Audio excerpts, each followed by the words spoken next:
Hello, internet, fellow humans, cats, plants, dogs, or whoever might be listening. My name is Jordan River, also known as Abram Recluse, and I'm an illustrator, image maker, art person, plant in the skies, whatever. Living and working in Detroit, Michigan. My studio space is in my apartment, which I share with my partner, Chloe River, also known as Gazuki Shortstack. It's a small place inside of a big old house, very cozy place, and I'm glad to call it my home. Because our studio is part of our living space, I feel my interactions with it to be pretty natural. It's a multi-purpose area where we also cook and host our friends wherever they come through. So I think it's a very charged space, but very positively charged, I think. Just because, of our daily interactions with it. Music is always playing and it's just alive. And I think it's a place where I can really be still and focus and feel like I'm in my own element without feeling isolated. And having our books, toys, and all the art we collected from our friends and other artists we really admire, it just really fosters a certain ethos or spirit. And really, I feel really fortunate to have a place like this to live in and to work out of. Currently, I'm working on a group show that I'm curating and will be a part of, and that'll be coming out on August 15th at KO Studio Gallery, which is in Hamtramck. Hamtramck is a city inside of Detroit, surrounded on all sides by Detroit. And for that show, I'm working on a new comic project, which I'm been kicking around for almost a year. So really excited to show people what I've been working on and show other amazing artists that I'm going to be working with on that project.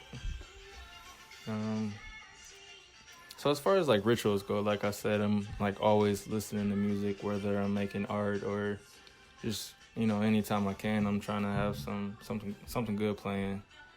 It's just an important part of me maintaining the mood and getting that vibe right is really how I work and channel in or focus on whatever I'm trying to do.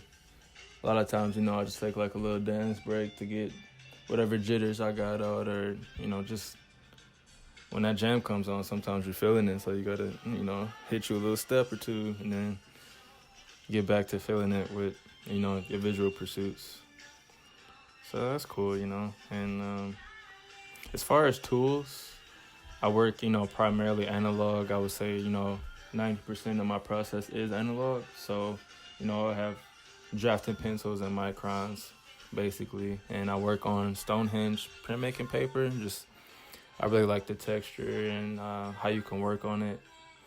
And I found that, taking printmaking classes in college, and I really just stuck with it as my main means of art production.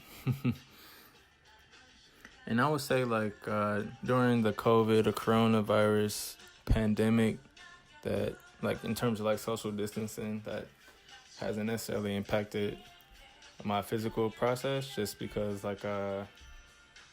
in my studio space it's just me and my partner, so not a huge amount of people passing through in that regards, but definitely fighting. I'm an introvert, a homebody, but still it is very weird not to have your chosen family be able to come through and everything be copacetic in that regard. So I feel like the impact has been mainly a mental thing. Definitely just because I think a lot of the issues that have been drummed up because of coronavirus are in no way new. The treatment of people of color or queer people in this country and worldwide has always been pretty fucked up. So it's been really hard to see so many people try to return to a normal that is disruptive for basically everybody, and the very planet we live on. So that's been something that's been bouncing in my head a lot, forever, but definitely now.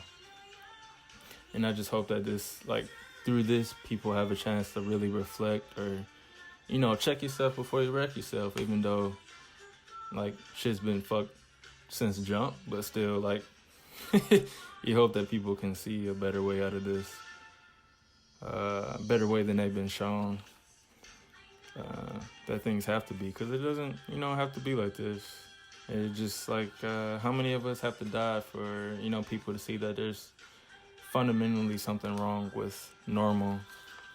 But, I think that I've always worked with these issues in my work, and I think that this is definitely a continuation of that. It makes me think of that Toni Morrison quote, which, I'll just go ahead and say, this is precisely the time when artists go to work. There's no time for despair, no place for self-pity, no need for silence, no room for fear. We speak, we write, we do language. This is how civilization heals. And I think, it's not all in the hands of artists. It's, everybody. People on the front lines out here, mad love to y'all and just everybody out here trying to survive.